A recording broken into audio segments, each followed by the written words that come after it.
Sa cellphone video, mahiling ang nakadapa asin daing malay na lalaking ini sa tinampong sakop kan Puro 4 Barangay San Jose Malilipot Albay alas 6:45 nin banggi kan nakaaging Domingo Enero 12. Binisto ang lalaki sa video na si Danilo Bendicio, 60 anyos kan Purok 5 Barangay San Francisco, parehong banwaan na pigdeklarang dead on arrival sa Ziga Hospital sa Tabaco City. Hastang niyan, da ipamaako kan pamilya Bendicio ang pagkagadang kan biktima. Dugang napasakit man sa inda, na da ipasindang naresibing asistensya hali sa pamilya kan nakabanggang driver na pigbistong si Architect Ariel Bilyen.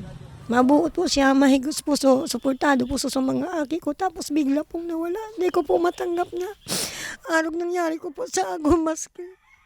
Pagal na po, sige po ang trabaho niya para sa mga pamilya ko po, ang pangarap niya po. Makatapos makahampo sa hirap ang duwa kong aki.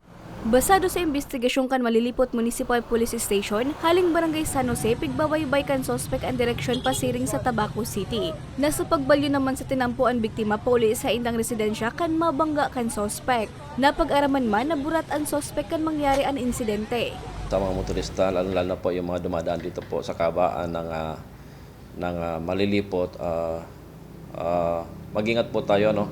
Lalo lang ngayong maulan, madulas po yung kalsada. Then mayroon po mga part na medyo madilim, lalo na pag maulan. So doble ingat po tayo sa pagmamaneho ng ating mga sakyan. Pigpapatentahan ang biktima sa inang residensya. Posible man na masaangatanin magkakanigong kaso ang suspect. Para sa mga baretang tatak Bicol, Regine Bue.